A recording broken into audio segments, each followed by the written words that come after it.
This is Marie from Underground Crafter, and today I'm sharing the Easy Ripple Washcloth pattern. This is part of the Knitted Kitchen blog hop, which includes 48 free knitting patterns for dishcloths. But this pattern's a little bit lacy, so it's probably a little bit better for using as a washcloth.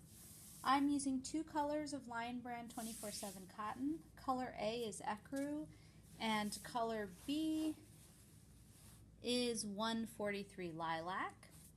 And I am using a size 7 knitting needle. I actually used my Denise interchangeable needles for this, and thank you to Lion Brand and Denise for providing the supplies. So to get started, you're going to cast on any multiple of 7 stitches plus 2 stitches with color A. So for this particular swatch, I just cast on 16 stitches. For a 7-inch dishcloth, I cast on 44 stitches. So let's get started with row 1. And I should mention that this particular pattern does not have a border, and that's because the ripple is just, I think, looks a lot nicer without a border. So for the first row, and this is a simple 2-row repeat, if you haven't done a knitting ripple before, this is probably a good one to start with. We're going to start by knitting the first stitch, and if you don't remember to knit how to knit, you're going to keep your yarn in the back. You're going to insert your needle from the front to the back, wrap your yarn counterclockwise, and then pull the loop with that yarn through to the front. When you can see that the loop has made it onto the needle, you push off the old loop, and that's a knit. So we're going to knit 1, and then we're going to begin our pattern repeat that will repeat across the row to the very last stitch. We're going to knit 2, so 1, 2, and then we're going to slip 1. And for this particular type of slipping stitch, we're going to keep our yarn in the back and we're going to slip knitwise. So we're going to insert our needle like we're going to knit, and then just slide the loop over, and that's a slip stitch. And then we're going to knit 2 together. That's a decrease. And so here's a little tip for doing this on the first row. First, slide your needle underneath those just to stretch them out a little bit. Okay, so you're going to slide your needle under the 2 stitches as if you were going to knit them, and then you're going to yarn over, make your stitch through both of those, and then push it off. So that's actually a decrease. We had 2 stitches, we turned it into 1. So that was knit 2 together, and then we're going to do what's called pass the slip stitch over. So we're going to take our needle and we're going to go under that stitch that we slipped, and we're going to pass it over the one that we had just done the knit 2 together. And so that's going to be another decrease because we're getting rid of that stitch as well. And then we're going to knit 2. So knit 1, knit 2. And don't worry, I'm going to repeat all those special stitches.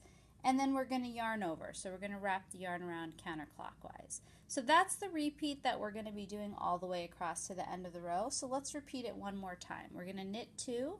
So knit 1, knit 2, and then we're going to slip 1. So we're going to insert our needle as though we were going to knit, and then just slide it over to the other needle.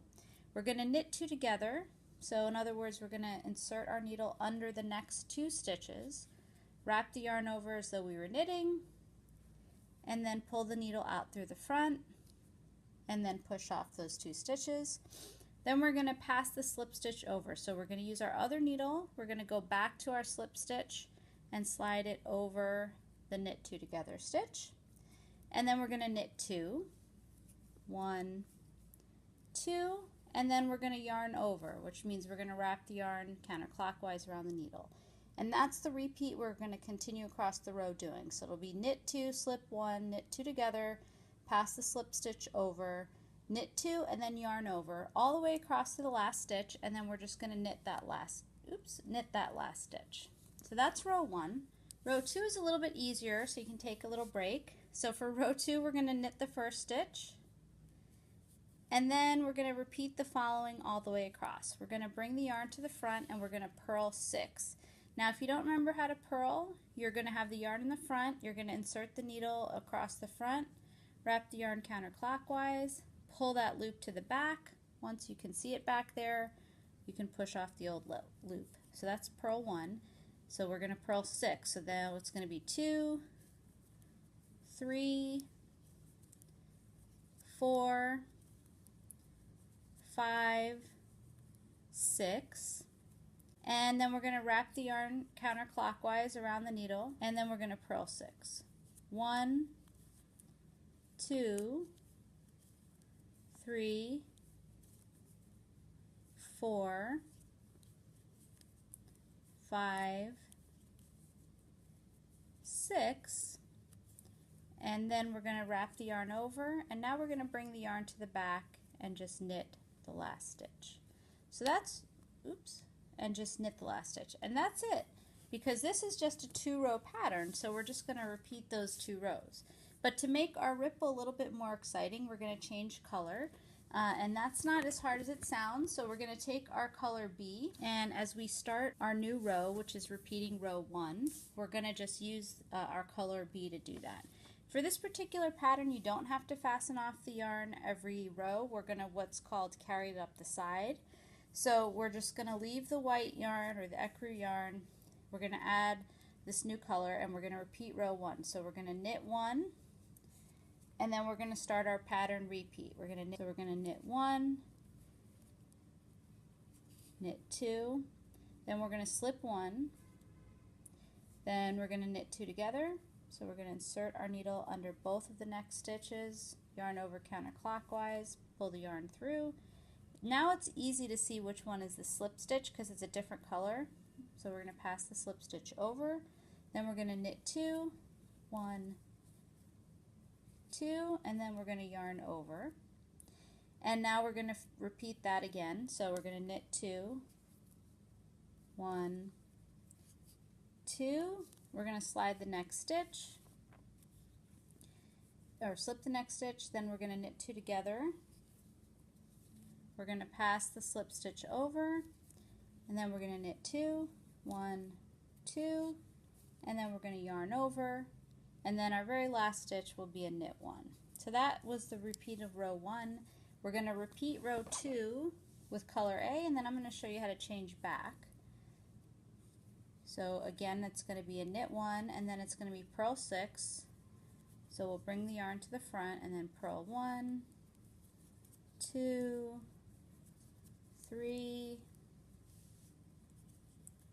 4, 5, 6, yarn over, and then purl 1, purl 2, purl 3, purl 4, purl 5, purl 6, and then yarn over, and we're going to end with a knit stitch. See how the yarn is coming loose here?